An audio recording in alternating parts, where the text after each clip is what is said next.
शहर स्वच्छ, स्वयं असुरक्षित, भविष्य अनिश्चित। इंदौर में आज सफाई कर्मचारियों का आक्रोश खुलकर सामने आया। आरोप है कि ठेकेदार प्रथा के तहत मजदूरों का शोषण किया जा रहा है। कम वेतन, असुरक्षित कार्य परिस्थितियां और अनिश्चित भविष्य, इन्हीं मुद्दों को लेकर संयुक्त सफाई कर्मचारी संघर्ष मोर्चा ने बड़ा प्रदर्शन किया और राज्यपाल के नाम ज्ञापन सौंपने की घोषणा की है। सैकड़ों की संख्या में सफाई कर्मचारी संभागायुक्त कार्यालय पहुंचे और ज्ञापन सौंपा। इंदौर शहर में संयुक्त सफाई कर्मचारी संघर्ष मोर्चा के बैनर तले सैकड़ों सफाई कर्मचारी एकत्रित हुए।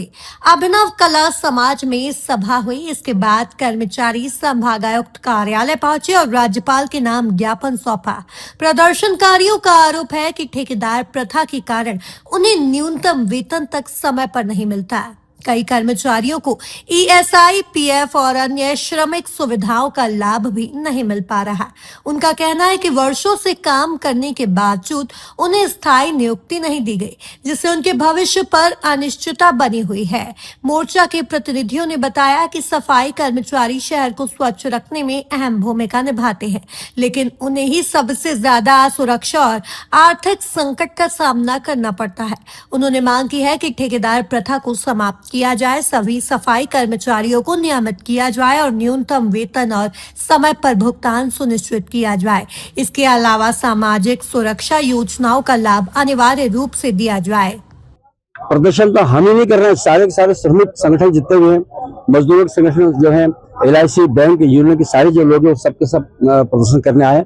और प्रदर्शन का एक ही मकसद है कि देश जो है ये गुलामी की दौर में फिर पनाह जा रहा है और पूंजीवाद हावी हो रहा है। इस पूंजीवाद के खिलाफ और जो मजदूरों के साथ शोषण हो रहा है, उस शोषण के खिलाफ आज सारा का सारा मजदूर ट्रेड यूनियन जितने भी सब इकट्ठे हुए और इकट्ठे होकर अभी संभागीय कमिश्नर कार्यालय पर जाकर के मुख्यमंत्री के नाम पे ज्ञापन, राज्यपाल के नाम पे ज्ञापन सौंपेंगे।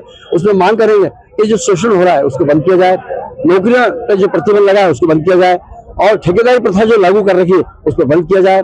और बैंक, LIC, यूनियन, सारे ट्रेड यूनियन के लोग, एटेक, इंटेक, सारे के सारे लोग यहाँ इनके साथ हैं। हम पूरी तरह से उनके साथ समर्पित हैं। 12 फरवरी की राष्ट्रीय हड़ताल है। तमाम ट्रेड यूनियन मिलकर संयुक्त रूप से ये आज का 1 दिवसीय राष्ट्रीय हड़ताल कर रही है। और 21 नवंबर को जो केंद्र सरकार ने 4 श्रम संहिताओं को लागू किया है, पुराने श्रम कानूनों को खत्म करते हुए, इसी के विरोध में है। मजदूर, किसान और स्कीम वर्कर्स के विरोध में ये 4 श्रम कानून लाए गए हैं। चूंकि हम आशा कार्यकर्ता हैं, पर्यवेक्षक बहनें हैं जो स्वास्थ्य विभाग की रीढ़ की हड्डी के रूप में लगातार कार्य कर रही हैं, 25 सालों से देश और समाज की सेवा कर रहे हैं। महामारी के दौर में भी हमने हमारे देश की तहे दिल से सेवा की है। परंतु इस देश की विडंबना ये है, जिस देश में कहा जाता है महिलाओं का सम्मान किया जाए, महिलाओं का विकास किया जाए, पर जितना शोषण भारत देश में तमाम 10 लाख आशा कार्यकर्ताओं के साथ किया जा रहा है, उतना शोषण किसी अन्य देशों में कभी नहीं किया गया। हमारी मांगे ये है कि लगातार हम 20 वर्षों से देश में आशा के रूप में कार्यरत है और पिछले 20 वर्षों से मध्य प्रदेश में तो बीजेपी शासन का ही सरकार का रहा है राज्य। तो 20 वर्षों में आशा कार्यकर्ताओं को शासकीय कर्मचारी तो छोड़िए, एक मजदूर का दर्जा भी नहीं दिया गया है।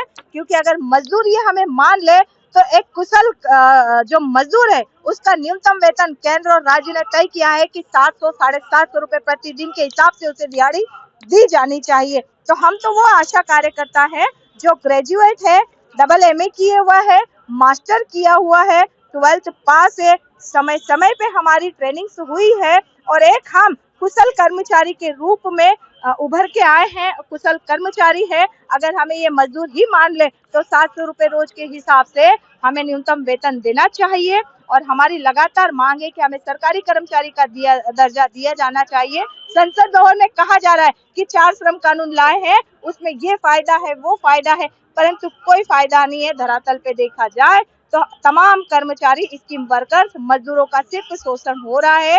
हमें हमारा यूनियन बनाने के अधिकार भी छीने जा रहे हैं। हमें मजदूर ही मान लिया जाए केंद्र सरकार तो हमें 26,000 रुपए वेतन उन्हीं के हिसाब से होगा, अगर ये इनके शब्दों पे गौर करे तो।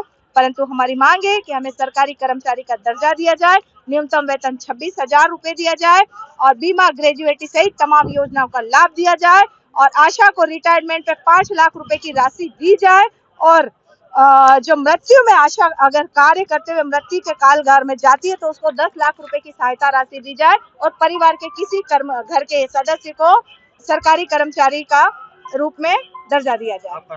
बहरहाल शहर के सामाजिक संगठनों और अन्य मजदूर यूनियनों ने भी इस आंदोलन को समर्थन देने की बात कही है। अब देखना होगा कि प्रशासन और सरकार इस मामले में क्या रुख अपनाते हैं। ब्यूरो रिपोर्ट, सोच 360+ इंदौर। सोच 360+, सोच जो कल बदल दे।